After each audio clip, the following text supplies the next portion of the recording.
All right, it's 3:11 and we have reached quorum, so I am going to call this meeting to order. Our first item on the agenda is to approve the minutes from October 15th, 2020. Are there any corrections, comments on the meeting minutes?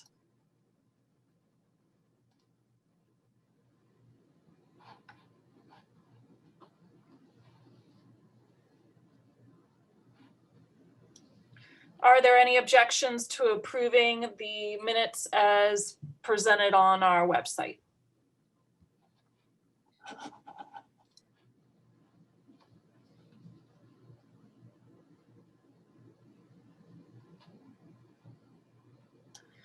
So with no objections, we'll call the minutes approved and we'll move on to our administrative reports.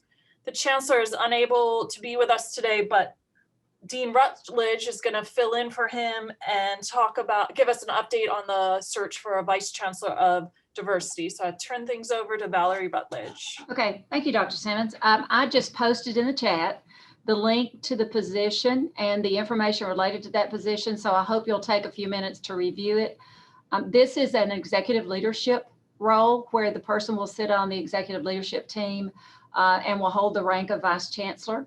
If you look at the position description that's been crafted, the meeting that first engaged the members of the search committee allowed them to give quite a bit of feedback, and a lot of that is reflected in that position description. So it clearly outlines that this individual is going to be on the Chancellor's team, focused on a lot of the issues that relate to diversity, and will be the person who will be an administrative liaison for the Diversity Advisory Council, for the Commission on the Status of Women, and for the Black Faculty and Staff Association, and also has connections with multiple other areas on campus, including the Multicultural Center, the Women and Gender Studies area, and so forth.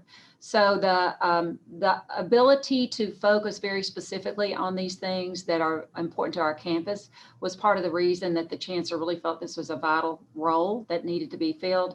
I think the most important thing he wanted to make sure everyone knows, though, is this, and that is the position is posted, the description is there, but part of what he wants to do is encourage all of you who may know someone that would be a good candidate to reach out to them and encourage them to apply for the position.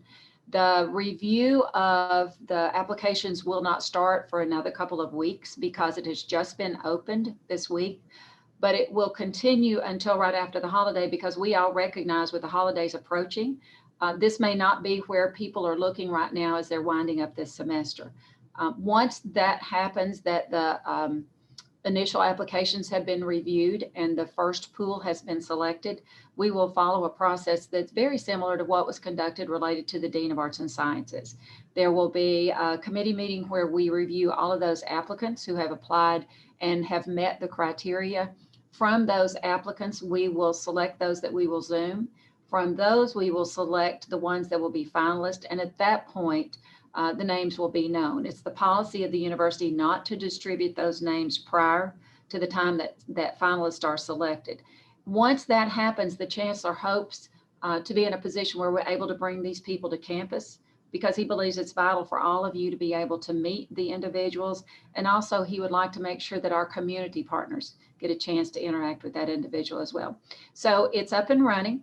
I hope that you'll take a few minutes to think about those individuals that you may have known or have worked with or come in contact with and encourage them to apply so that we'll have a pool that really gives us the best opportunity to select the right person for our campus. And if there are questions, I'll be happy to answer them if I can. I think the thing that's most important to us right now is the search is open, and he wanted to very much solicit your input in terms of those individuals you thought might be great candidates.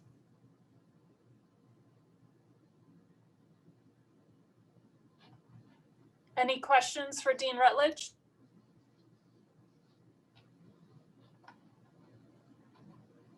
This feels like my Latin class.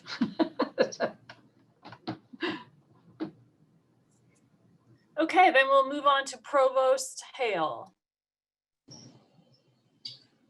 Thank you, President Simmons. There are 4 things that I'll report on very briefly to you today. And if you were on the morning meeting that is co-hosted by President Simmons and myself. You will have heard some of this already. First, to give you an update on the spring schedule, the breakdown of classes looks something like this. Right now, in purely face-to-face classes, that's about 25% of what's on the schedule. Hybrid classes are about 20% of what's on the schedule. Strictly internet classes, and it's not broken down according to ones that are asynchronous and ones that are synchronous, but the internet classes constitute about 54% of our course offerings, and then 1% of the course offerings are in a high flex mode. The one thing that I emphasized this morning and would like to emphasize to the Faculty Senate as well and ask you to pass along to members of your department is just as headed into the fall semester because of uncertainty related to the coronavirus, we were asking people to be ready to pivot or shift the modalities of their classes on relatively short notice. Given the trends that are occurring currently with the virus, with spikes in Hamilton County and Tennessee, and really in most places across the nation, it would be in the best interest of faculty members, and I think our students as well, for folks that are starting the semester in a face-to-face format, as I am with class that I'm teaching, to be ready to pivot or shift the modality to something that's online. But that's an update of where we are with the spring scheduling as best I can provide it at the current time. The second thing that I was going to mention to folks is that the commencements that are planned for next week are ongoing. We are convinced that we can do the commencements safely because of the limited platform party that we are going to have, because of the social distancing that is possible on Chamberlain Field, the mask protocols that we will use, and so on and so forth. To give you where we are with the commencement ceremonies, please recall there will be 5 of them. There will be ceremonies in the afternoon on Wednesday, Thursday, and Friday, with the Wednesday ceremony being one for graduate students, and then there will be one Saturday morning and one Saturday afternoon. The participation totals for graduates right now are as follows. The Wednesday ceremony, which again is for graduate students, has 28 students who will be participating. Thursday afternoon currently has 49 students registered. Friday afternoon has 65 students. The Saturday morning graduation has 147 participants. And then the Saturday afternoon session has 110. The total number of students who RSVP for any of the graduation ceremonies then is 399. The third thing that I was going to mention is that the strategic planning subcommittees are hard at work and working to prepare preliminary plans to pass along to the integration committee. Remember that the integration committee for the strategic planning process is a committee that is comprised, whose function is to take the reports that come in from the subcommittees and to put them together into a single cohesive preliminary or draft plan that we can then begin sharing with the entire campus and with the greater Chattanooga community. That looks like it was written by a small group of people and not a variety of different committees. And so that work is ongoing, and I want to thank the subcommittee members for the hard work that they've been putting in, especially as the term winds down when folks have so many other things to do. And then the fourth and final thing that I wanted to mention is that the portal for student course evaluations is open currently, and students have been notified that it's open. It will stay open until 11:59 p.m. on December 1st. And so if you would like to supplement the communications that will go out from the campus to students. You can certainly encourage students to take advantage of the opportunity to provide feedback on their courses. Please recall, faculty members, that the results for these data will come back only to you. You may provide them to your department heads if you would like to. They are also, it is also optional on your part about whether or not then these data will be used as part of the EDO process for you. And the other thing that I think I would tell you there is that anyone beyond you and what you decide to do with these data will only have access to the student course evaluation data in aggregate form and not broken out by specific classes. So there are some questions that we would like to be able to examine in aggregate form, but we don't need to be able to do it at the individual class level in order to get at the questions that we're wanting to get at, some of which have to do with teaching modalities and some things like that. So those, Madam President, are the four things that I was going to talk about today, and I'd be happy to answer any questions now or when the administrative reports are finished. Are there any questions for Provost Hale? Hi, yes, I have two questions actually. One about what you just said about the evaluations, just to clarify, the aggregate data, you said that won't be broken down by class. Will it be broken down by instructor? No, okay. That's certainly not our intention. Okay, thanks.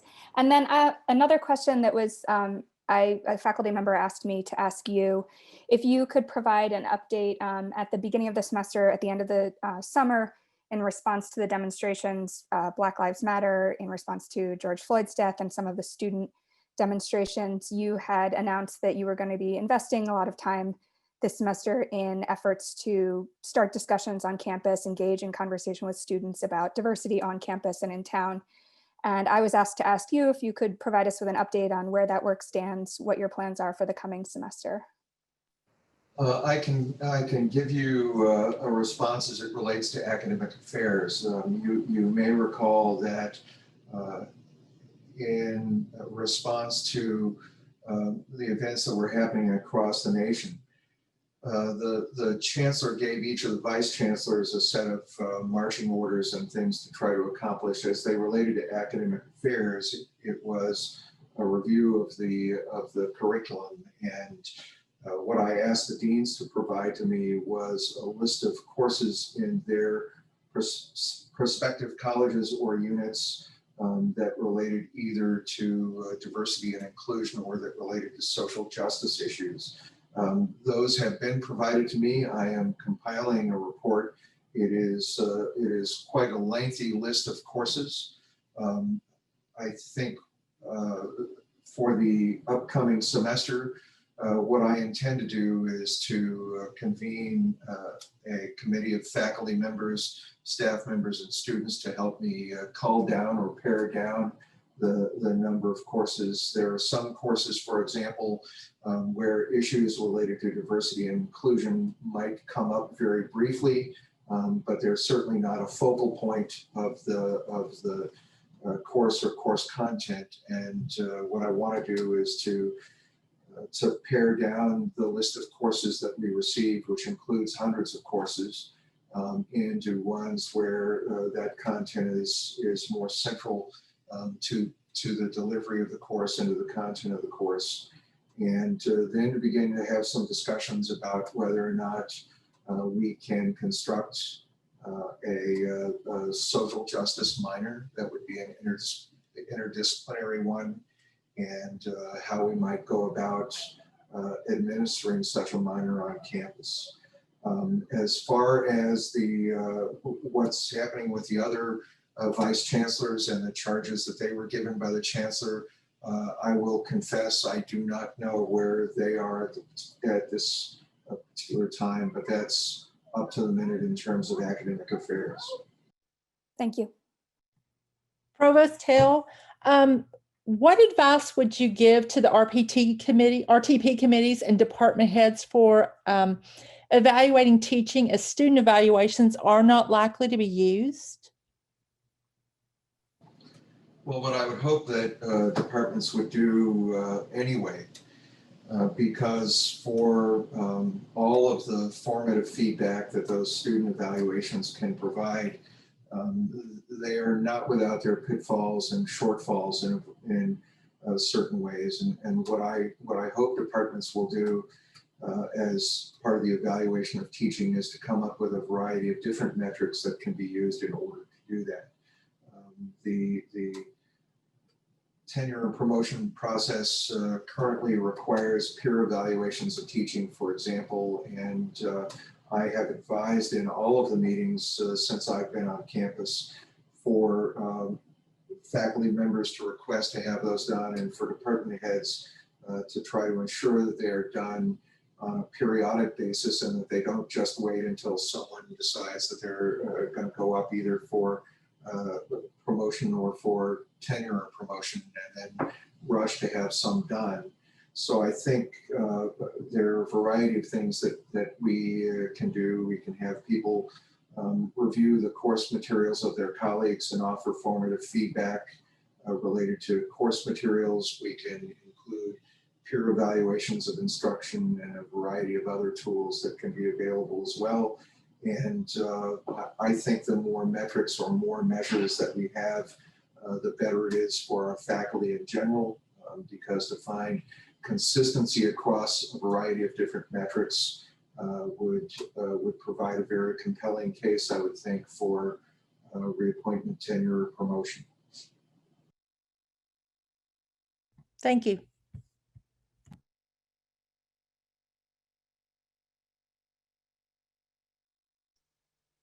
Any other questions for the provost?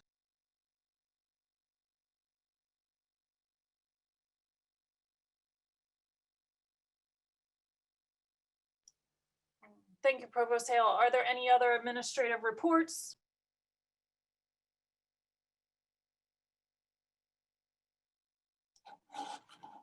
Okay, then we will move on to our committee reports. We have 3 committees coming forward with reports. We will start with our 9-month sick leave or family medical leave ad hoc committee, which was chaired by Stephanie Todd and Alex Zellin. Thank you, Charlene. We have our committee report that is located on in the drive or in the file that was sent out through email. The main portion that we would like, or that we are proposing, page 1 just kind of gives an indication of where everything is. We do want to note that on number 2 says a recommendation for paid medical leave policy. We are, if you scroll down to page 3, recommending that we have a paid medical leave policy and also a parental leave policy, and that they are separate. So that was a question that was brought up by some of our committee members. And we are proposing parental leave policy and a separate extended leave policy. The guidance was to provide it all under the umbrella of a medical leave policy. We also would like to point out that our following recommendations, that we were tasked with providing general overall recommendations, not that we are going to be providing the word for word exactly what's going to be accepted or posted. Is that something that legal will need to work out, HR will need to work out, etc. But that these are the overall guidelines that we have found based upon reviewing numerous policies across the country. So Stephanie and I would like to really thank our committee for putting a lot of time in researching and providing their feedback on what they think would be best for UTC. So with that report, they are bringing forward a resolution. I've only put up the last paragraph of the resolution on the PowerPoint. So it comes from a committee. That's the first. Does any senator want to second this resolution?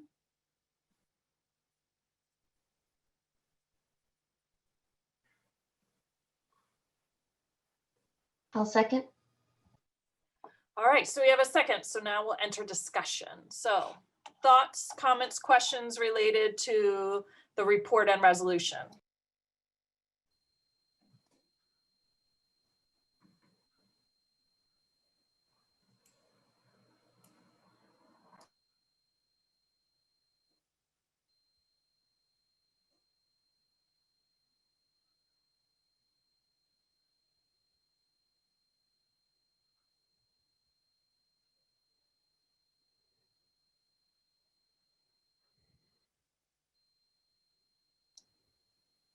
So no questions, comments? I do have a question, and I'm sorry, for the committee, I didn't get a chance to read over the report. Is there, for the paid medical leave, is there an accruing amount that's going to be similar to, or similar to like full-time faculty? Like, what's the accrue amount, or like what's the kind of like target range for it? Are we talking about just like a fixed amount of time? Are we talking about a rollover amount for 9-month faculty per year? What is like the kind of like the focus of this? Yeah, that's a great question. Thanks. That was something that we spent a lot of time exploring because there are a variety of different kinds of policies out there when we look at some of our peer institutes and the universities across the country. Our recommendation was for a medical leave policy two separate policies, as Alex mentioned, one that would address extended illnesses by the faculty member or a member of their immediate family. And that would be, our recommendation was for 16 weeks of paid leave, which would cover 1 semester. The idea was that those policies would be for, instances where, if someone were to get cancer, have a family member they needed to care for that was going to have an extended illness. And that coverage would apply to all 9-month faculty, and it wouldn't have to be accrued. It would be a benefit that you had as an employee of the university. There are similar policies at ETSU and TSU that are a little bit shorter than 16 weeks, but that are similar to what we're proposing. The same would be for parental leave. So at the birth, adoption, or placement of a child, you would have 16 weeks, which would be a semester of paid leave. And that again would apply to all faculty, all 9-month faculty as a benefit when they are hired. The reason that we felt like that accruing leave was a little bit, it got a little bit tricky, and there were all kinds of different policies across the board. And since we weren't asking for short-term illness leave, because we feel like that's managed pretty well with people, if you're out sick for a week with the flu, that's managed by getting a class covered or putting material online. And we were looking at long-term illness, that we wanted everybody to have the benefit of those 16 weeks automatically for all 9-month faculty.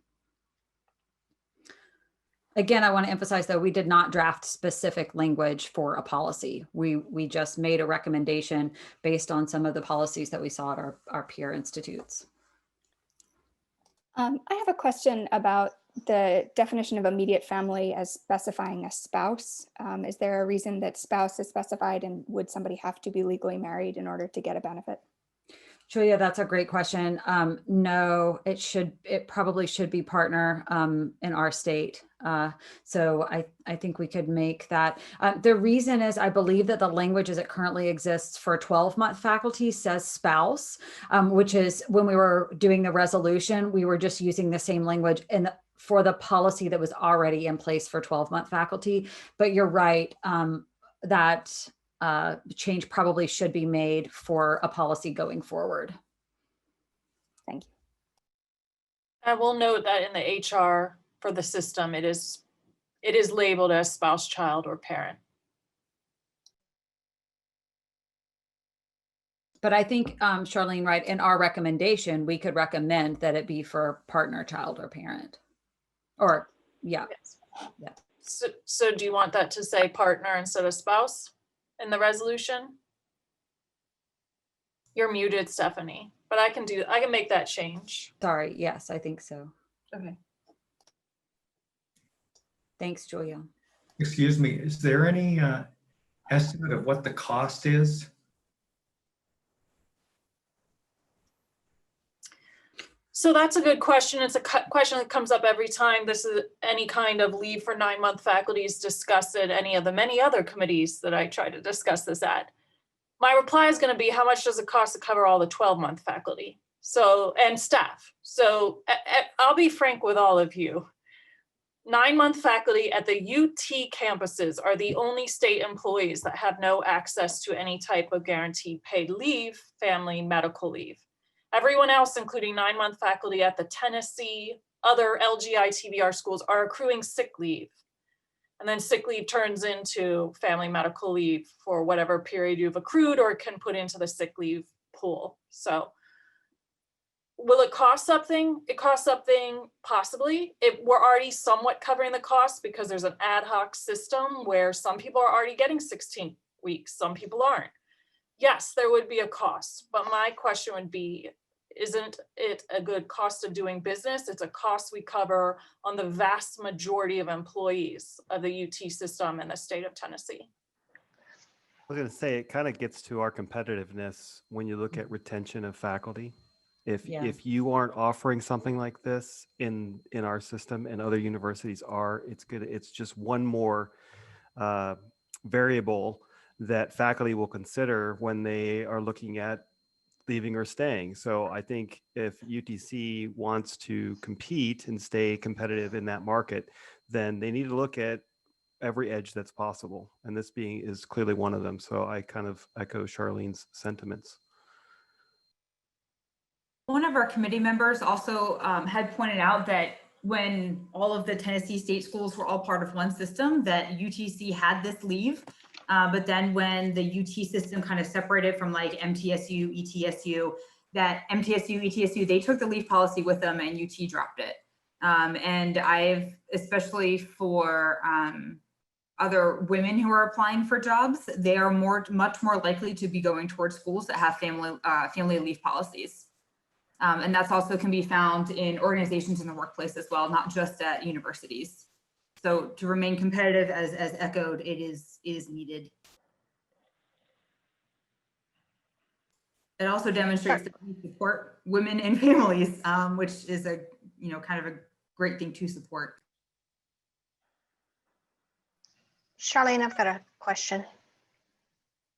Yeah, Beth. I think you mentioned, and correct me if I just misheard it, that this one was not based on any accrual, but then Charlene, you mentioned that all the other ones are based on accrual. What's the reason why ours would not be based on an accrual? Especially you were talking about comparing it to the 12-month faculty's leave. The 12-month faculty leave is based on accrual. So you have to have built up that much before you could take off that much. So I'll note the resolution that the committee is putting forth does not give a specific solution. It simply says that there should be a paid medical leave policy. So it doesn't specify if it's an accrued sick leave or whether it's a guaranteed amount of time and what the spread of time might be. Okay, I misunderstood. I thought, yeah. Well, so that's the resolution. Now, then the committee did make two recommendations, and their recommendations were essentially 16 weeks, whether it's a medical leave or it's a parental leave, they're talking about 16 weeks. So that was their recommendation. There are many other approaches, and sometimes they're combined. So for the example, they found at TSU that they get 16 weeks, but they are also accruing sick leave. So then their sick leave is kicking into that 6 weeks. Now, I'll be frank, when you accrue sick leave, you accrue it at essentially 2 weeks a year. So you can quickly have more than 16 weeks, right? So for some faculty that have been here a long time, they might have an opportunity to have more than 16 weeks off. But of course, faculty that have been here a shorter amount of time, less than 8 years, would not have that access. So there's kind of gives and takes to accrual. I'll also be frank, this is something the system will decide, and they will decide whether it's an accrued or it's a guaranteed time amount. Really what this resolution would do is help push the system. Because I'll be frank, so I brought this up with the system on Friday. We had our compensation advisory board, which I happen to be on separate of my position in the faculty senate. I've been on CAD for 6 years. We've been kicking around this topic for more than 4 years. I brought it up during the meeting, and the response from the vice president of HR for the entire system was, we will return this topic in 12 months. So this is kind of a needle to say 12 months is a long time to wait to start talking about the topic again. So this is really kind of pushing the system to say, hey, let's move on this sooner than later. At least that's my I appreciate approach. And I appreciate the clarification. The accrual was the part that had me thickening a bit. So thank you. Yeah, and we did separate those out intentionally. So we wanted the resolution not to have language about what we thought the policy should be, because we knew that would be determined at a system level.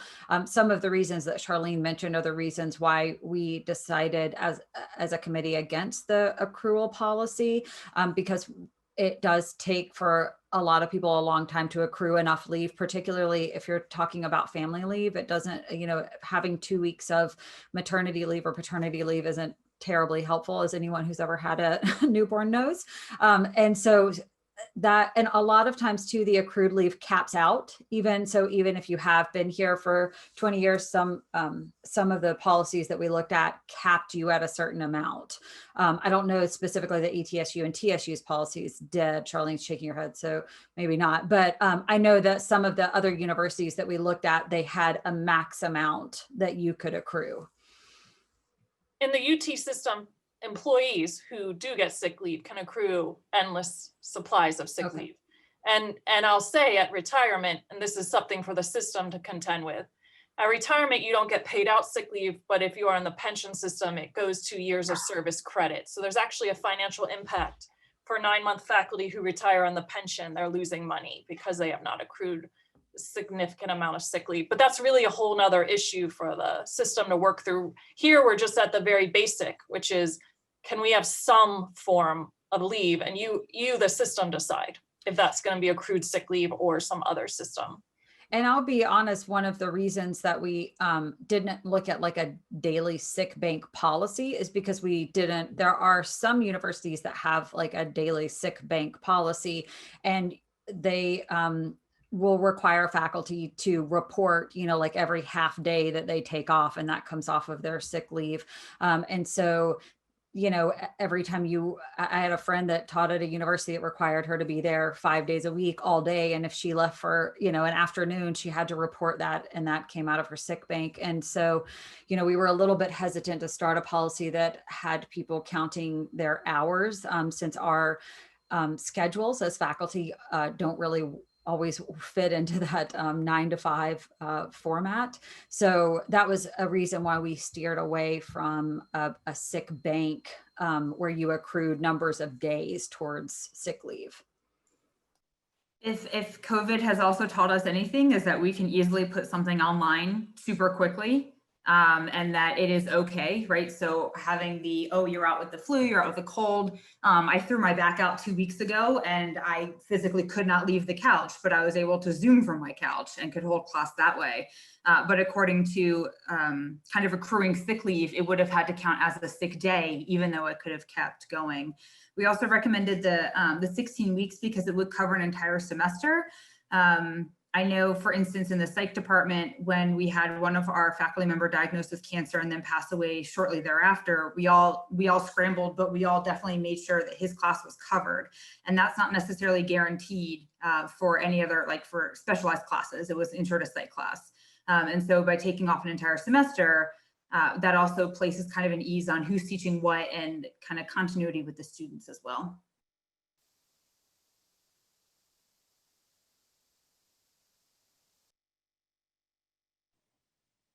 Other questions or comments on this proposed resolution?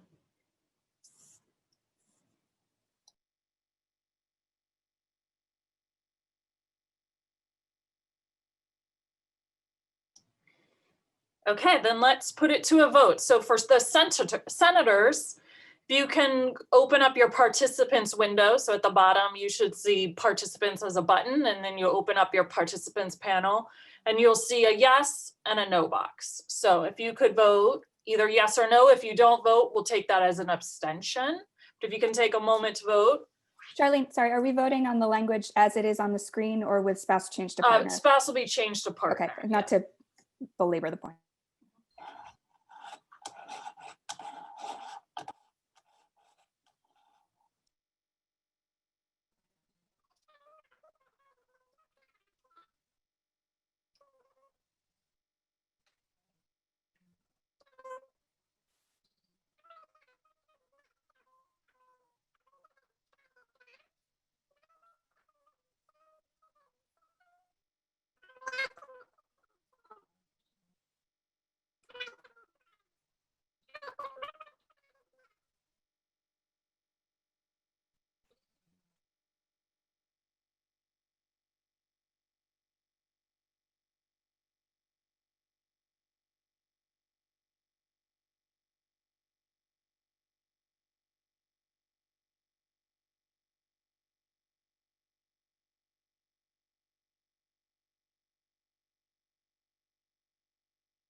All right, sorry, I had to count. It takes a minute. So the motion has passed. Thank you very much to the ad hoc committee. I will forward this resolution on to CAB, which is the Compensation Advisory Board. And we'll also share it with the University Faculty Council, which is meeting next week, so that the other campuses are aware of our resolution. And I'll share it by sharing it with CAB, we do share it with HR, but also make sure that it gets to HR at our level and at the system level, and anyone else that needs to know. I know the chancellor had already shared it with the president of the system, so it's out there. Okay, on to the next item.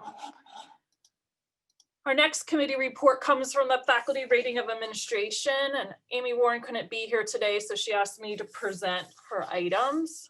They're proposing, and we have circulated this already, they're proposing a few changes to the way faculty rate administrators. So this is the survey that we do once a year where we're rating our department heads, deans, provost, chancellor, those types of administrators.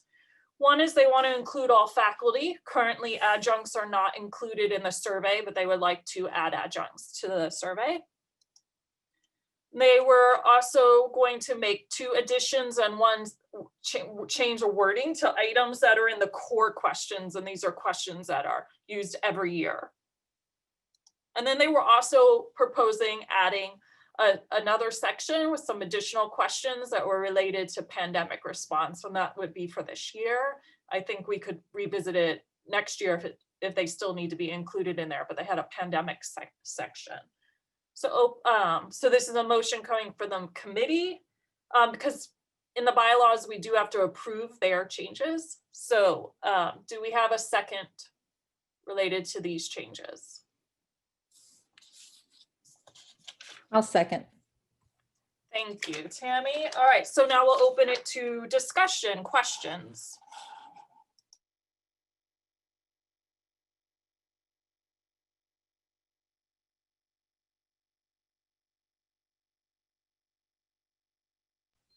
So what are the additions and change to the core questions? Like, do they provide those, like their recommendations? So the documents on the Faculty Senate website, if you want to pull it up quickly, but here they said, we propose that the administrators should be evaluated on their inclusion of faculty voices in their decisions about these changes and 2, their timely dissemination of information. Thus, we suggested adding 2 items, supporting shared governance and communicating information in a timely manner. And then they talked about they wanted to make a change. And so they proposed reviving the following up on faculty concerns.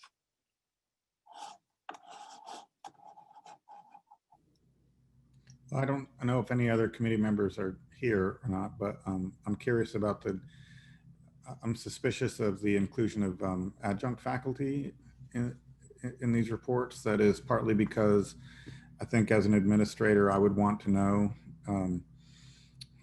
if it's a part-time faculty member who, teaches an occasional course, responding, I may give that, it seems to me, less weight than one of my full-time faculty members. And so I just think, at least in some departments, in English, it's a very large department, and adjunct faculty had little or no knowledge of a lot of my work, and certainly the work of deans and provosts and stuff like that, because they aren't going to committee meetings, they aren't part of that. And so I'm just wondering how valuable that input really would be, and if it might, for example, skew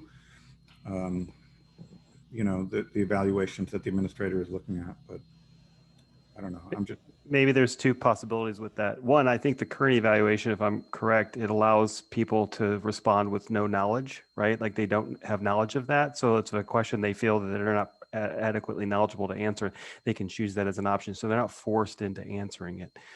Second, we could also consider, if that's not acceptable, we could also consider a separate type of evaluation that's geared more toward adjunct issues as well. I mean, I would add would allow you to separate those if that was really of concern. So here's what Amy submitted in the report, and then I know Sherry Marla Owensby is on here, and so she could talk more about the au pair side, but this is what the committee said. The committee unanimously voted that adjuncts as well as full-time faculty should have a voice in this process. Although contingent faculty may not have adequate information to judge all administrative performance in every area, they should be allowed to have input in the extent possible. Then it says au pair should report data in aggregated form as necessary to ensure confidentiality, i.e. protecting the identity of a single adjunct respondent in the department. So I think au pair's plan is to separate out adjuncts and full-time faculty responses, but I don't know if anyone from au pair wants to step up and clarify. Arlene, I can help. This is Cindy. I hope you can hear me okay. I'm driving. Yes, there is a place for faculty to choose whether they are full-time, adjunct, and so the ideal was collect the responses and then separate adjunct out from full-time as necessary. Great, that solves my problem. Thank you very much. I think there are some of the newly proposed questions. I think we could get some good feedback from adjunct as well as full-time, but we do recognize that that could be an issue in other areas, Chris.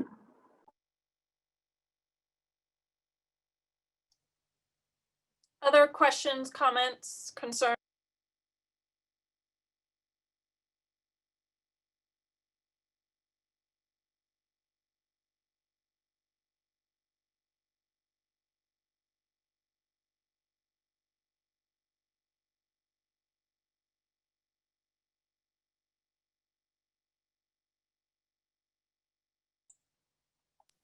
Okay, if there's no more discussion, then we'll move to a vote. I've cleared out the voting mechanism, so you should all have a fresh start. If you can go back to your participants, and essentially we're approving or not approving the changes submitted by this committee. So yes or no, or you can abstain.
All right, the proposed changes have passed. Let's move on to our next committee. Oops, I didn't put this on the slide, I think. Our next committee to report is General Education. Laura Ingram was going to come and talk about the reimagination. Yeah, thank you, Charlene. No, we don't have a slide, but I'll do my best to kind of update you on where we are. So the last time the Gen Ed committee, I think, spoke to you guys at Faculty Senate, we were trying to sort of be official about saying we're going to get serious this academic year about looking at some design adjustments we could make to really elevate opportunities for students to get into some issues of diversity, equity, and inclusion as they progress through the general education program. So we set up a subcommittee to start looking at that. We got started early in the semester. And then we were excited when the Chancellor's State of the University address happened, and he mentioned a really thorough, comprehensive overview and re-examination of our general education program as a top priority. So then our discussions shifted a little bit, and we realized we're going to need a much bigger boat than the 7-person subcommittee, because we recognize that we need lots of different voices and perspectives in this conversation. So the provost and I got together and we consulted with Talia Welsh, who's our Gen Ed committee chair. And we're talking about a new committee that we're calling the Reimagining General Education Committee, to really take a completely thorough top to bottom re-examination of what we offer in general education and how we can make it a much more meaningful series of learning experiences for students. So you can see we already have some overlap with the strategic planning sessions that are happening. We sent out initial invitations to serve on this committee just today. And so I can't tell you right now exactly who is going to be on the committee because we haven't heard back from everybody, but I can share with you the constituencies that we are hoping to see represented on the committee itself. And forgive me for looking at my paper here, but there's quite a few of them. So we've got faculty from every college at the university and at different ranks, including non-tenure track faculty. We have students. We have the General Education Committee itself. We have Faculty Senate representation. We have the Office of Equity and Inclusion represented. Our professional advisors, they're super important. They really are interacting with students as they're trying to communicate what the general education program is. And they're sort of our frontline workers when it comes to reporting back, how students interpret our general education program. The University Registrar's Office is included, OPIR is included. One of the things we want to be really mindful of is the SAC-COC guidelines regarding general education and making sure that we have a really accessible general education program in the end. We're also including representation from student affairs. One of the things that we as the subcommittee have been talking about is how important it is for students to feel like they belong to a learning community, to make their learning experiences quite meaningful. And so we really want to work closely with student affairs to think about other ways we might do that. For example, with living learning communities and have cohorts of students sort of progress together through the program. I'm very excited to tell you that the responses that came back right away from people that we have invited to serve today were very enthusiastic. They're very eager to serve on this committee, to do this work. They think it's extremely relevant, and they're ready to get started. And they've committed through at least the next academic year as well. This is not a minor undertaking. We're just at the beginning of this process, but I'm happy to take any questions that you have. Hey, Lauren, can I ask a question? Hi, sure.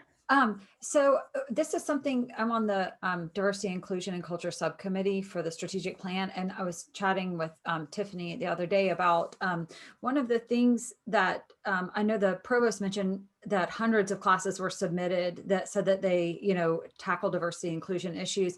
And Tiffany and I were chatting about there's not really a way that the students would know which classes those were, so if they wanted to take a class that focused on that, I wonder if there's a way, and maybe there's not, I don't know, but like that classes could be designated, as like diversity and inclusion classes, the same way as like an experiential learning class is designated or something, so that then students would know when they were looking at classes, if they were interested in classes that had, like a social justice theme or something like that, that they would know which ones those were, even if it was like a gen ed, like an English 1020 or something, but had a theme around it or something. I don't know. Yeah, I think we could add an attribute like that would show up on the schedule. So in the same way that now, you can, for example, see visual and fine arts, or visual and performing arts, sorry, as a category. Yeah, so I think we could work that out.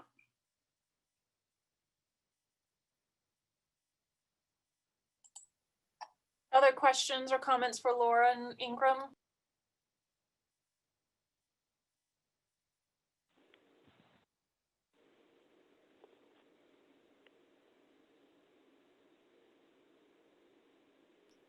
Okay, well, thank you. We look forward to hearing more updates related to Gen Ed next spring. Thank you. So last meeting, there were some questions, faculty concerns related to the bookstore, and I reached out to the bookstore and they've come to talk to us today. I've got to switch the PowerPoints real quick, but they're gonna talk about kind of textbooks and then answer any of our questions. So let me switch the PowerPoint.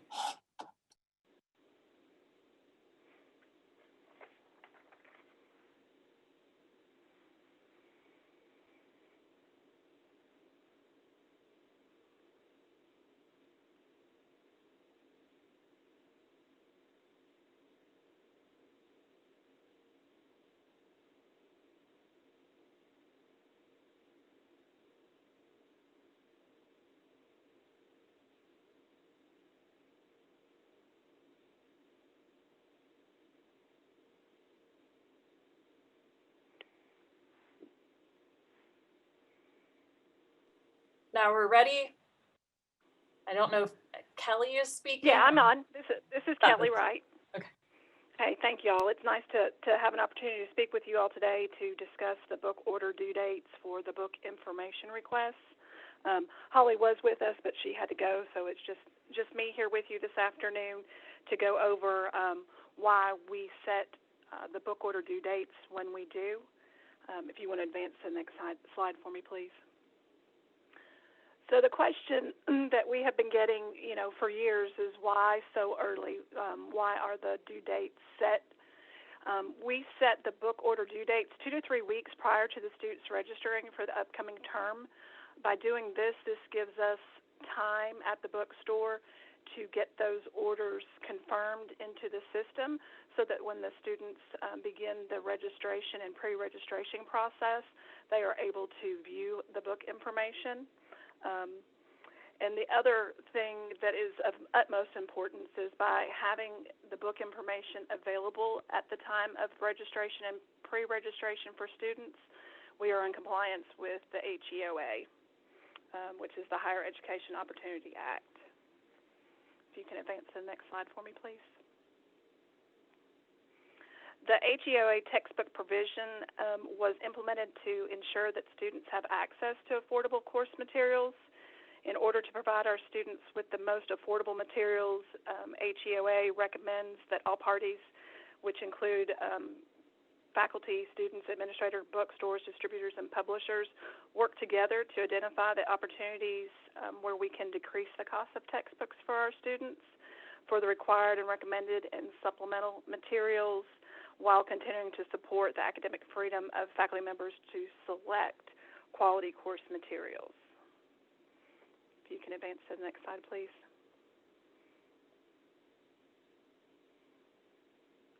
HEOA requires institutions that receive federal financial assistance, which our students know as financial aid, to provide textbook information, that being the ISBN and the retail price that the student will pay prior to the pre-registration and registration process for students.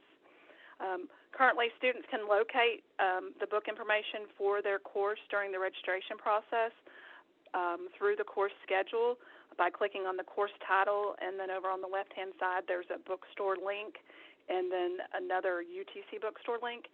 And by doing those steps, it actually takes them to the bookstore website, where they can then enter in the course information, the term, department, course, and section that will allow them to view any of the book information that has been submitted to the bookstore. If you can advance to the next slide, please. In the HEOA textbook provision, it also states that institutional programs and the information regarding these programs must be provided to students. These programs provide our students with the most affordable format options. Renting and purchasing used books and used rentals is still the most cost-effective option for our students.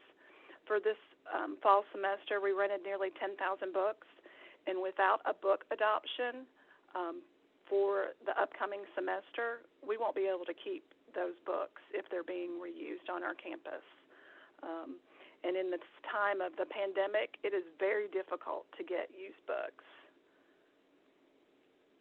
When we look at the different format options and affordability, another option that we have through the bookstore is the BNC OER Plus, which is a high-quality OER, original content. It's fully customizable. You can rearrange, you can delete chapters, you can add instructor notes, you can put in additional videos. It has auto-graded quizzes. It has built-in analytics that shows faculty the amount of time that students are spending in the coursework. There are currently 55 courses that are available through the BNC OER Plus. It's priced at $25 per course, and for those students who wish to have a print companion, the cost is an additional $15. For institutional cost-saving strategies, a current program that we have in place and is continuing to expand is our First Day program. It's an inclusive access model where the e-text charge is placed on the student account, and the course materials are delivered through the student's course in Canvas. For the upcoming spring 21 term, there are currently 27 courses with approximately 120 sections that will provide course materials to nearly 5,000 students in the spring. The materials that are typically used in this inclusive access program are interactive components with an e-text. Some examples of this would be the Cengage with MindTap, McGraw-Hill with Connect, and the Pearson with the MyLabs. If you can advance to the next slide, please. So book orders submitted prior to student registration provides our students with the greatest opportunity to determine if they can afford to purchase required materials that are necessary for them to be successful. I can't tell you the numerous times in the 17 years that I have been here where students come in, and that's when they were actually, coming into the bookstore, to look at their materials, and the cost of the materials was just too expensive. They couldn't afford it.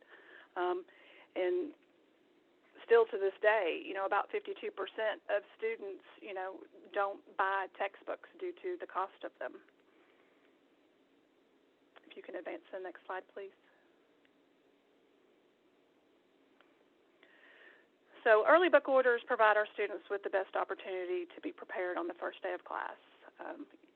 The UTC bookstore is proud to be the campus bookstore to service our campus and our students, but our students are savvy. They look elsewhere for their materials, and if we don't have the book information, it makes it difficult for them to also be prepared if they choose not to purchase it from the bookstore when it is in stock. So we have to take that into consideration, that we have to continue to provide our students with the necessary information. If you can advance to the next slide for me, please. Okay, this was the first day solution that we already talked about. If you can advance. We have had a price match program on our campus for many years. It has been very helpful to our students. It is something that we enjoy. We price match to BNN.com and Amazon.com.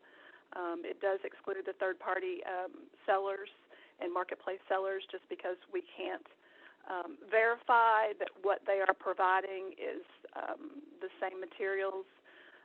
In the day where the counterfeit textbook is so widely available, we have to stick with those verified sellers. If you can advance to the next slide for me, please. So if we can just take a moment and just look at where we are now. As of this week, the bookstore was still missing 369 book orders.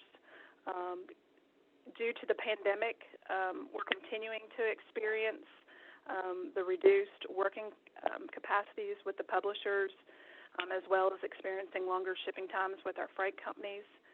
Many publishers have also reduced the amount of their inventory available, and they have moved to a print-on-demand schedule model. If you take the pandemic out of the situation, just with it being the time of year with the holiday season quickly approaching, we'll see that publishers are going to continue to close, which will, increase the amount of time for orders to be processed and shipped to us. So we're asking, if you haven't done so already, please submit your book orders so that we can all work together to make sure that we have what is required for our students. And that's all I have. If there's any questions that I can answer, I'd be happy to do so. I have a question, if I may. Sure. I understand and appreciate the importance of having book information available for students at registration. What I was hearing from faculty this year in particular, but also in past semesters, is that the frustration is that the deadline for submitting book orders comes before the schedule has actually been finalized. And so we're getting these emails about not having submitted orders for courses that are, first of all, not in faculty and light, so we can't submit the orders. And when we haven't actually gotten the final say on what classes we'll be teaching. And I think that the sort of barrage of emails telling us to do something that we can't do makes it harder to take seriously, perhaps, the emails that come once it is. I don't know if there's a way to reconcile that with the scheduling process, but that's where I think people were really frustrated. Yes, I totally understand that, and that's a great point. I have spoken with executive leadership on that, and I was told that department heads can share that information with faculty. But if that's the feedback that you're still giving me, I'm more than happy to go back to the leadership team and express that concern again. If you know you are teaching a section, but you don't know the section CRN, you can still manually input that course without, an accurate CRN. The one thing that we do when we import the course schedule weekly is, it would show with an error, and then we'd have to go back in and, manually fix that. That is something that we do quite frequently. As far as emails go, I do know that Holly sends out the initial email for book order due date, and then after that, nothing is emailed as far as from the bookstore. So are you saying those emails are coming from the bookstore or department heads? I think yes, and yes is my recollection. I don't have them offhand, but I think, and I will say the caveat that I think this semester we were all extra sensitive to things that felt like they were the straw that would have broken our backs had it not been broken by 3 straws ago. But yes, I know that I got at least 3 emails before I had been given my final course schedule about being overdue on submitting a book order. Okay. So I appreciate that feedback, and that is something that I will definitely take back and revisit and express that concern. I also have 2 points. One is directly related to Julia's, is especially when many departments have adjuncts, and we're getting all the emails that the books are due and that there's no faculty yet assigned to the course, and we are being forced to select a book for an adjunct that may have the course developed for a totally different book, or even when hiring new faculty, right? If say, pre-COVID, faculty were hired in later spring, we don't know what books they would like to choose, but yet we're being forced to kind of choose them. So that is one of the other struggles that we have. The other point that I would like to ask about is that first day access. So I know that students are able to opt out of first day access, but I also know that a lot of students would sign up for classes, and I'd have my textbook on reserve in the library. And many students use that textbook on reserve in the library as a way that they could take the courses without having to pay the extraordinary amount that textbooks cost. With using first, and now granted, we are in COVID and people can't go to the library and put their hands all on the same textbook, and that I understand. But by using and kind of almost mandating first day access, is that putting any of our students who still can't afford necessarily for the textbooks at risk? Because while yes, it's cheaper than buying a print copy, if everyone, if we're requiring you have to have this first day access, but they can't afford it, what does that mean? Well, most of the first day access is used, as I mentioned earlier, with the interactive, where it is requiring an access code so that the student is working off of, a MindTap or a McGraw-Hill Connect. And then it's partnered with the e-textbook. So they would have to have that material in order to be able to participate in the course. The thing with the first day pricing is that the pricing per the Department of Education has to be at below or market value. With that being said, that means that what it retails for in the bookstore or the e-text charge on the student account is going to be the same price or less than what the publisher is selling it for. Right, and I understand that the cost is lower. My question is, if we're now requiring students to have all of these, online access codes, how does that put them in? I guess this is something for faculty to think about. How does that put them at a disadvantage rather than being able to go to the library and be able to check out the books on reserve from their particular faculty members? So if we are, we are concerned about, as you said, students can't take some classes based on the textbook cost, then maybe that's something we need to consider, that moving to first day access might solve some problems, but it might create more that we hadn't anticipated to begin with. Sure, and that's why first day is not a one-size-fits-all. That's why it's only in 27 classes at this point. There were only 2 courses for the fall semester that were ebook driven, and out of those 2 courses, there were only 4 opt-outs. And that is the great thing about the program, is that it does have that near week window where the student can opt out of that charge.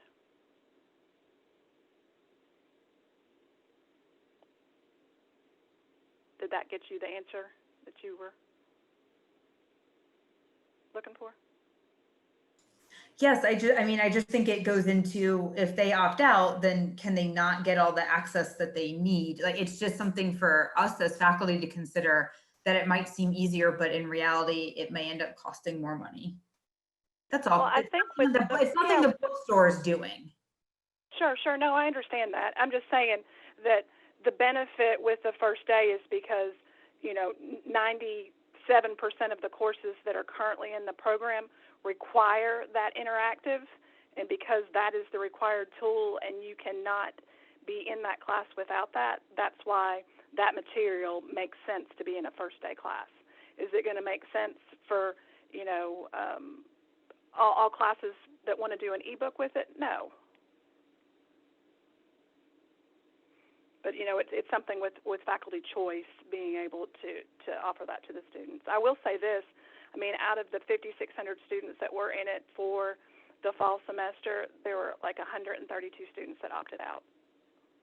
And the best part of it that, we really don't talk about is that with that charge going on the student's account, they can go ahead and put that course material on the payment plan just like they do anything else. That's not what the program was designed to do, was to defer payments, but it does do that. So when it comes to financial, if they're not able to use financial aid or they don't have financial aid, it gives them longer to pay for that required material.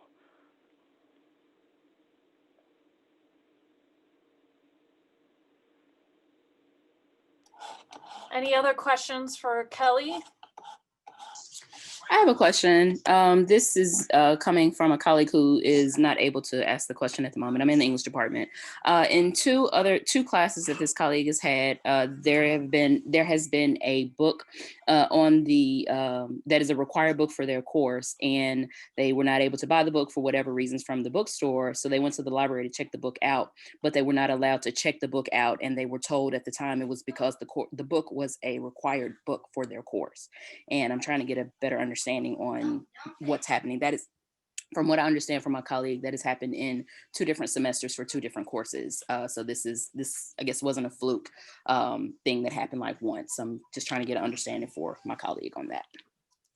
Okay, if I can clarify your question, you're saying that it was a book that was required for a course that we sold here in the bookstore. Correct. But when they went to the library and they wanted to check it out, the library wouldn't let them check it out. That is correct. And they were told it was because it was listed as a required book for their course. I unfortunately don't have any information on that. I am not sure what the library's process is for checkout. I can try to inquire with them. I have never heard that before. Okay, thank you. I'll pass that Yeah, along. but I'll inquire and get back with you. Okay, thank you. Tiffany, I'll jump in You just know- from you know a what- library perspective. If that's okay, and just say if someone wants to reach out and talk to us, we don't even always know what's being taught. So that's a really strange story. But I'd like to hear more about it and see if we could help solve the problem. So yeah, Okay. I'd reach out to both of us since that'd be great. Okay, I'll forward that along. Thank you. Thanks, Teresa. Sure. Any other questions? And I'll just say on the topic of affordable textbooks, don't forget the library does run a program to help you identify more affordable textbooks. Okay, our other new item, hopefully this one will be quick so we can get to our COVID policy, but our other new business item, I was speaking a month or so ago with Brett Fuchs, and we were talking about a variety of topics, including the honor code, and I was surprised, I'll admit myself, I was surprised to find out the honor code had been updated in January and that it had some important changes. And so I've been working with him to come up with a way to communicate to the faculty those changes. So I shared with the Senate on the Senate webpage a handout. This handout will be going out to all faculty either later tonight or tomorrow.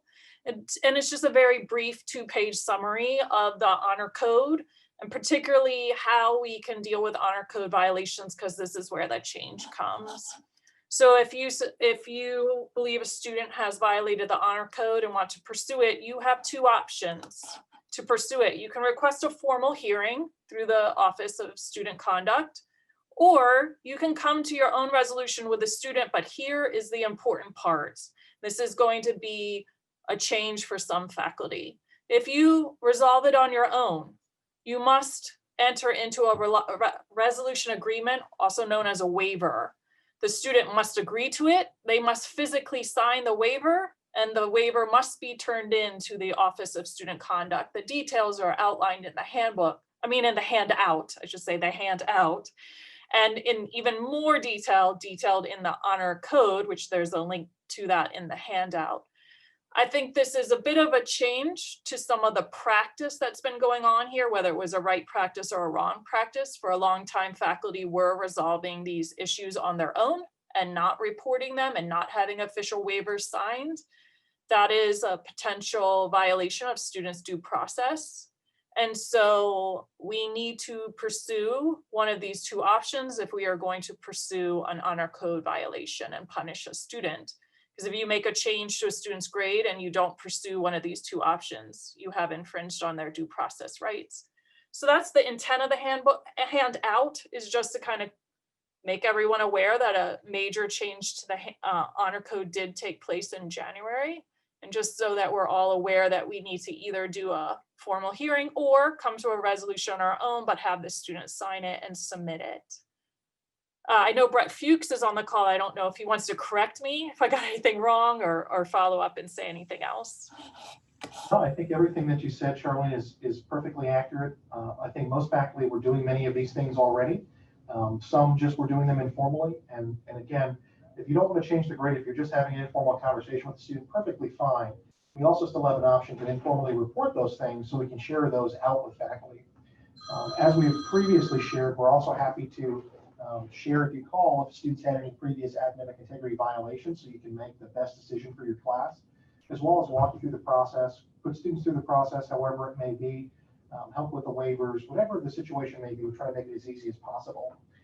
We're also working on a way to get the information into Banner, which will take some time because it comes through a different system, so that folks can do that more easily without having to call. But calling is the only way to find out if someone has previous history currently, or emailing for that matter. If there's any questions about the honor code or the process, please give us a call. Happy to help as always. Otherwise, that's all I have.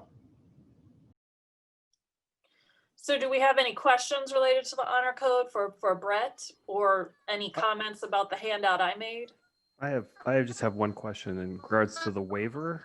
If this is, you say about changing a grade, is this in regards to a course grade, or is this according to assignment grades? Because, for instance, say it's an exam where a student answers one question on an exam by plagiarism, right, or cheats on one question in particular, and you decide to give them a 0 for that particular question.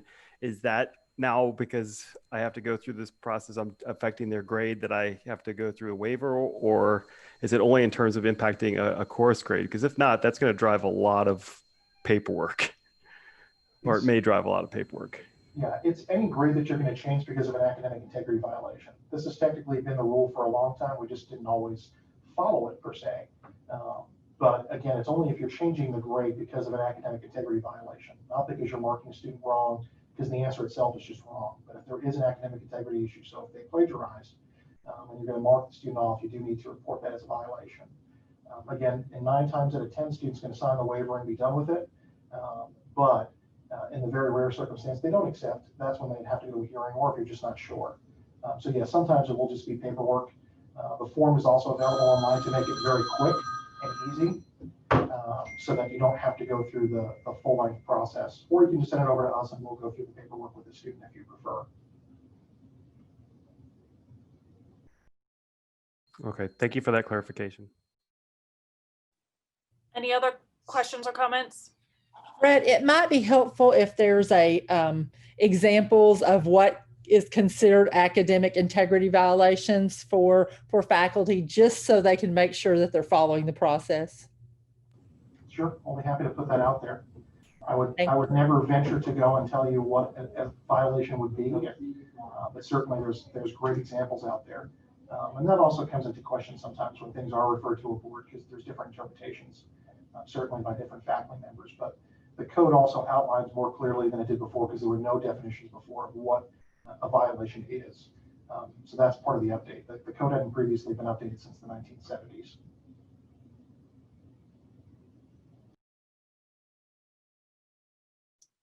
Okay, now we move on to the main business, which I've never understood why unfinished business goes at the end of the meeting, but here we are. So we held over from our last meeting the COVID-19 absence statement for spring 2020. The draft has been up. I did get a little bit of feedback from email. One suggestion was to revise the labels, the categories, to make it to match them with like the class modality, to revise the labels I had originally used to match the ones being used in the schedule. So the version I put online said, for example, face-to-face. I will update that to say face-to-face hybrid and hybrid. And then I had used the word online. I will change that to say internet, because that's the way we're saying it in the schedule. And then I had spelled HyFlex differently than we're spelling HyFlex. And so I will change the spelling of HyFlex. But as you can see, we've tried to present 3 different statements because there are differences between face-to-face, internet, and HyFlex. So there's subtle changes. You know, obviously the internet version didn't need to include a section about attending class in person.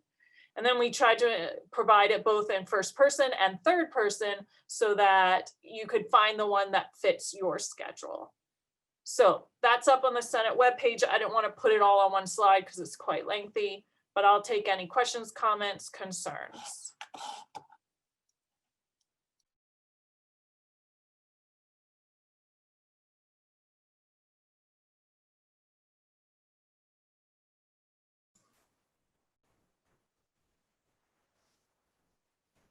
Charlene, I think that this came up in a previous Wednesday meeting, I think. And the COVID-19 statement was asked, and I believe Dr. Hale mentioned that the statement would include what happens for students who sign up to face-to-face or sign up for face-to-face classes, but then decide that they're just going to watch whatever's recorded or join in from online rather than being face-to-face, even if they are in rotation. And that the COVID-19 absence statement addresses that. I might have missed it. Is there a part that discusses what happens when students in hybrid or high flex or decide that they are not coming into class that day just because?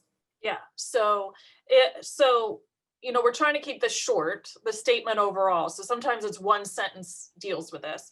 But if you look at the face-to-face version, face-to-face and blended hybrid version, the first paragraph, we added a very important sentence at the end. The sentence reads, students who are cleared to be on campus and attend class are required to attend face-to-face class sessions. So that was not included in the prior statement. We did not say they had to come, but essentially that's closing the loop. That's saying you signed up for a face-to-face class, you've been cleared by the self-check app to come onto campus, you know, you're not in quarantine, you're not in isolation, then you're going to attend class. And you know, that's where then if you have an attendance policy about missing time, you know, everybody gets to deal with regular attendance issues in their own way. That's where your regular attendance policy could kick in. Got it. Thank you. I must have missed that particular sentence.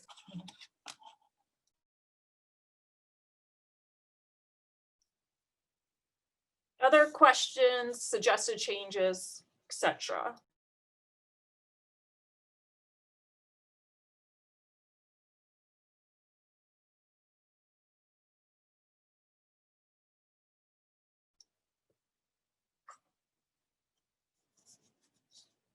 Okay, since I hear no further discussion, I guess we need a second. I forgot to ask for a second. This is coming forward. Is there a second for this?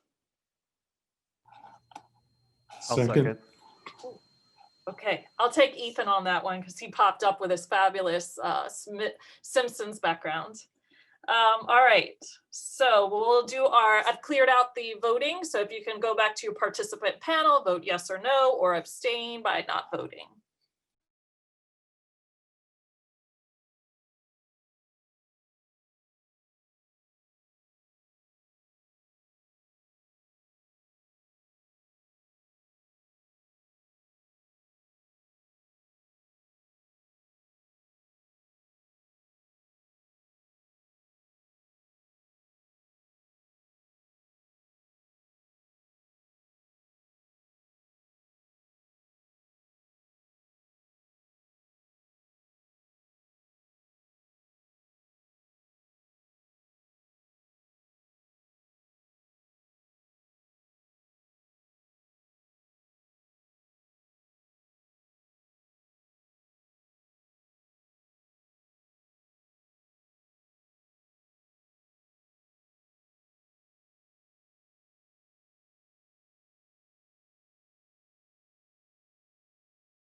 All right, the statement has passed, so I'll be distributing that to the all faculty by email either tonight or tomorrow.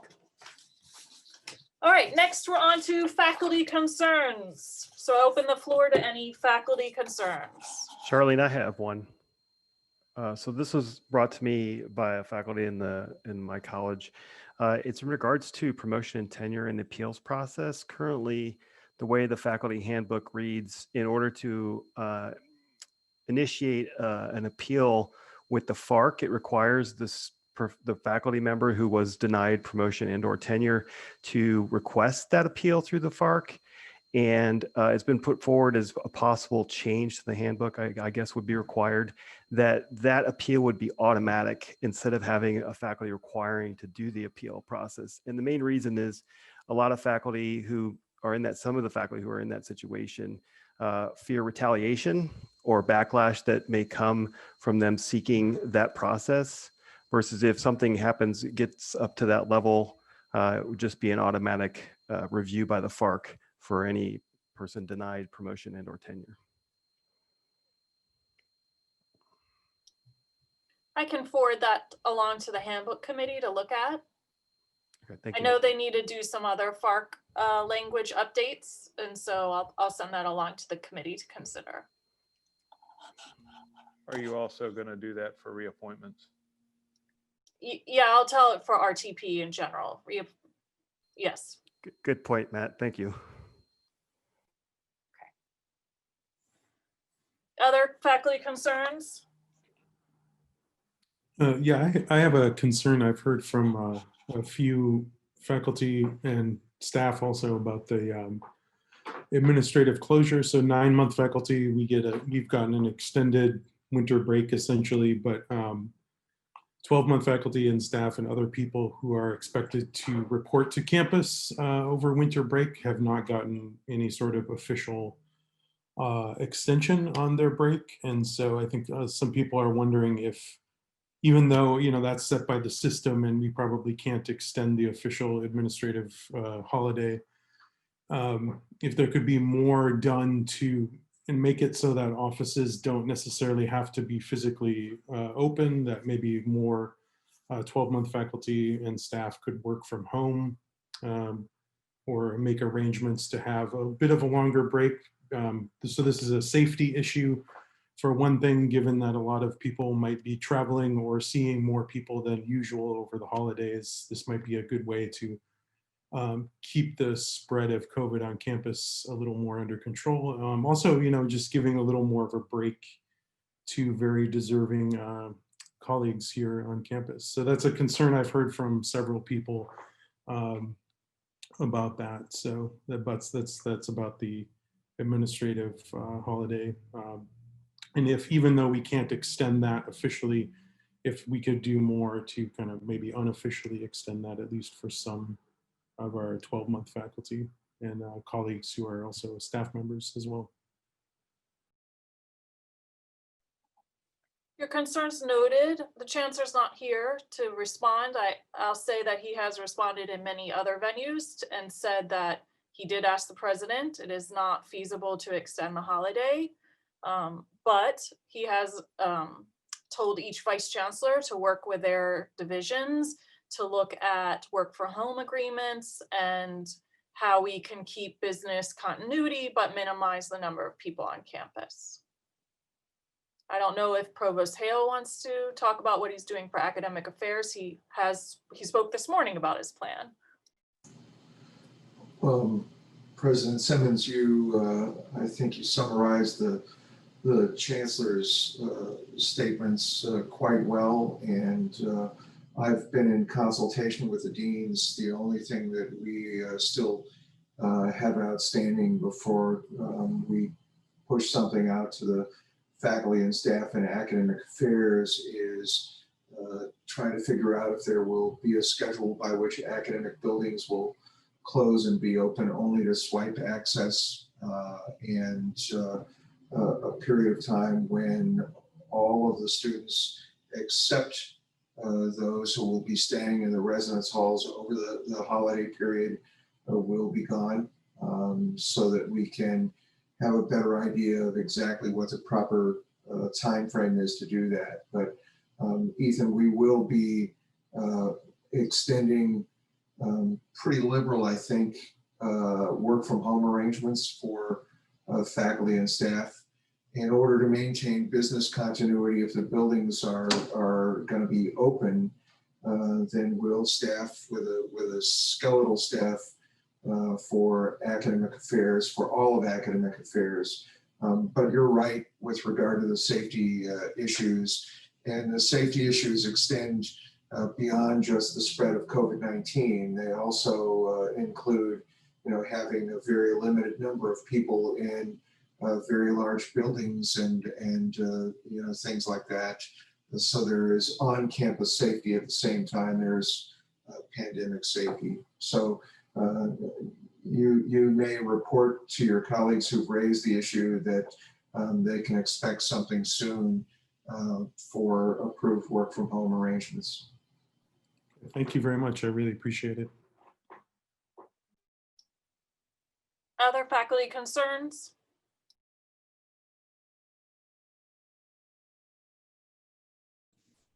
Can I speak, or am I making that terrible noise now?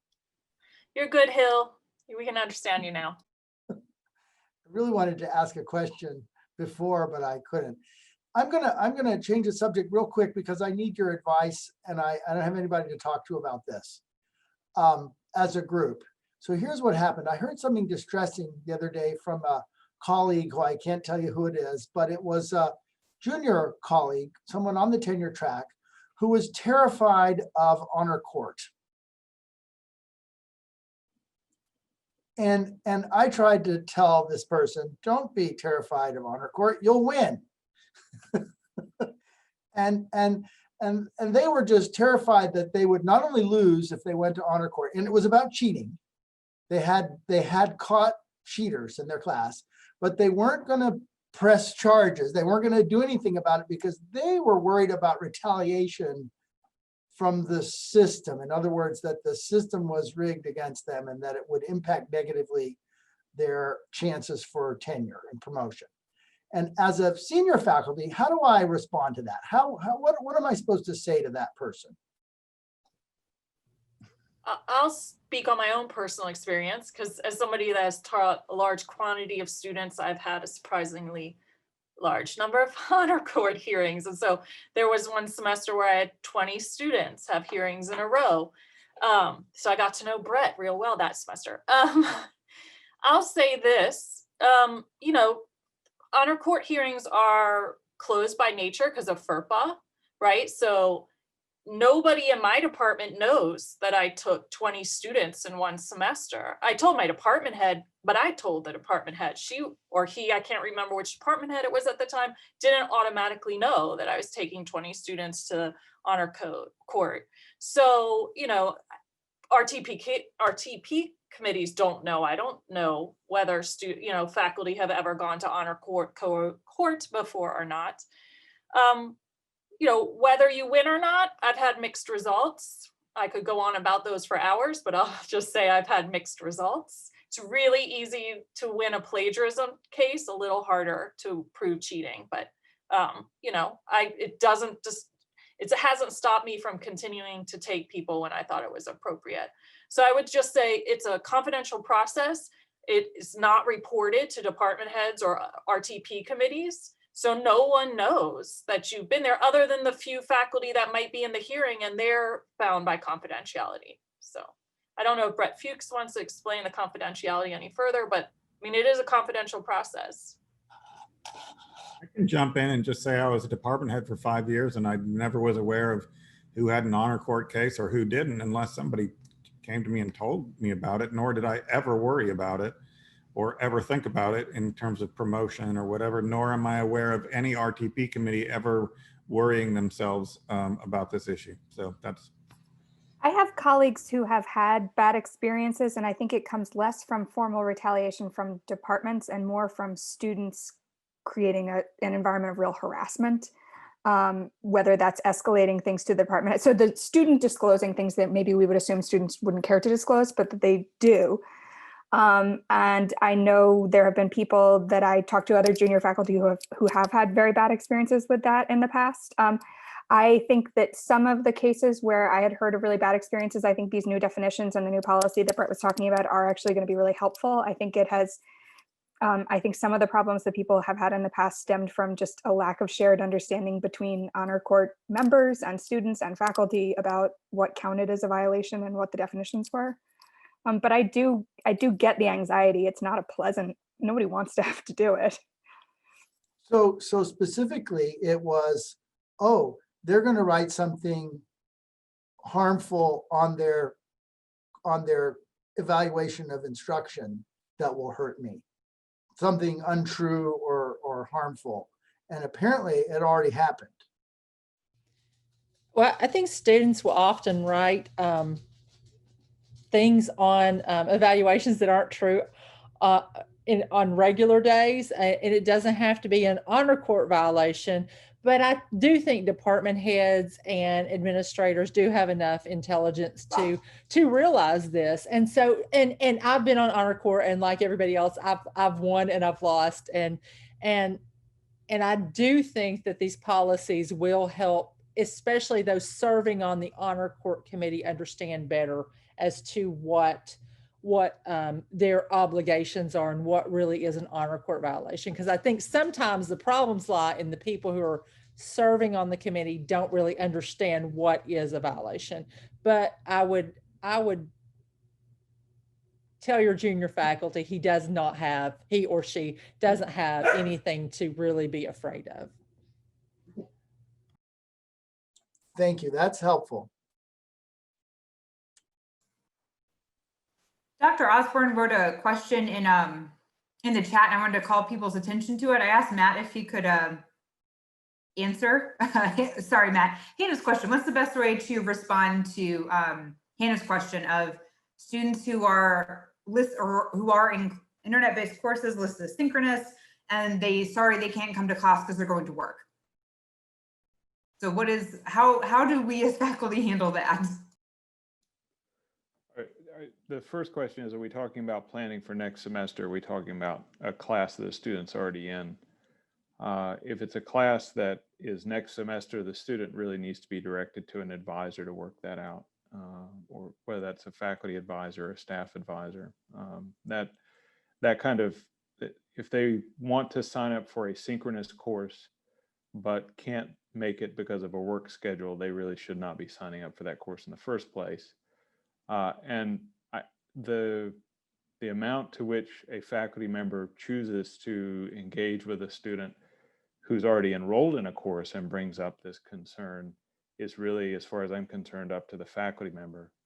A synchronous course, whether it's online or face-to-face, I would handle in the same way. A student who says that they can't come to my face-to-face class because of their work schedule, that's really up to me whether I want to provide them an accommodation or not. It's unfortunate, but that really should be something that student needs to accept some responsibility for. And I am aware that employers can change work schedules so that creates a problem. I've had a student bring that concern to me in the past, and I did my best to help them work through the class, but it's not the faculty member's responsibility to adapt their class to meet a student's work schedule. I have spoken up, but I realize I think my boss, the provost, is on the call as well. If he'd like to slap me down with a different answer, I'm happy to accept that. Well, I think there is no different answer. You know, if this were a face-to-face class, I'm not sure we would be having this conversation. And the purpose of the synchronous online courses is for students to know when the class is going to meet. So if it's a synchronous class and the student can't meet the class schedule, then they ought to enroll in something else so that they can attend the class and or meet the class requirements.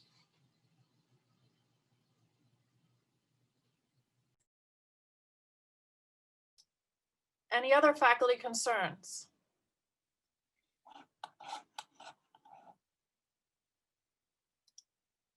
Okay, then we'll move on to announcements. I have just one.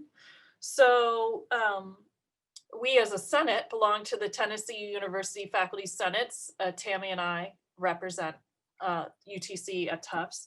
At our last meeting at Tufts, we talked about creating a workload survey, and I was on the subcommittee that's been working with MTSU and some other members of Tufts to create the survey. The survey will be launching next Thursday. An email will come from me. It is being launched at all public four-year institutions. It's being sent to all faculty at each, both full-time and part-time or adjunct faculty. The purpose of the workload study is really two main goals. One is to collect data about how much work is done in the summer, in a normal summer, and how much of that work is uncompensated. And then the second goal is to look at how much the pandemic has changed our work, both in the summer and the fall, and how faculty have made adjustments, whatever those adjustments might be. So the survey is going to ask things like, how many hours did you spend on, on teaching research service? Because there are administrators who are faculty members, it'll include administration, because we are getting a variety of types of faculty across a variety of campuses. It will include things like clinicals, because we have some other faculty with clinical work. So there will be categories that apply to you, there will be categories that don't, and you just put a 0 in those areas. But the goal really is to collect information about how much work we all do, how much of it's compensated, how much of it's not. It's anonymous data, we won't know who you are. We're going to be reporting out the data. UTC will receive a report that includes data from UTC faculty and then compares it, gives overall for the entire state. We will not see the other individual campuses reports. The Tufts really thinks this would be useful information for senates and faculty to use within their institution. So for example, within the system, to provide to the UT board what it is that faculty do and what they do in the summer, and how, and maybe do away with the myth that 9-month faculty are on vacation in the summer, which we all know we're not, unless vacation is defined as working for no pay. And so we're going to submit that to our board and then also to the legislator, because I think that's where the biggest myth is. The legislators every once in a while come around and say, we're all at home eating bonbons, getting paid not to do our jobs, when it's quite the opposite. So anyways, the survey will come out. It will come from me for our campus next week. I want to encourage all faculty to fill it out. This is data that we can use to really explain what it is that we do to people that aren't in academia, and that really is our board and the legislator. Any other announcements?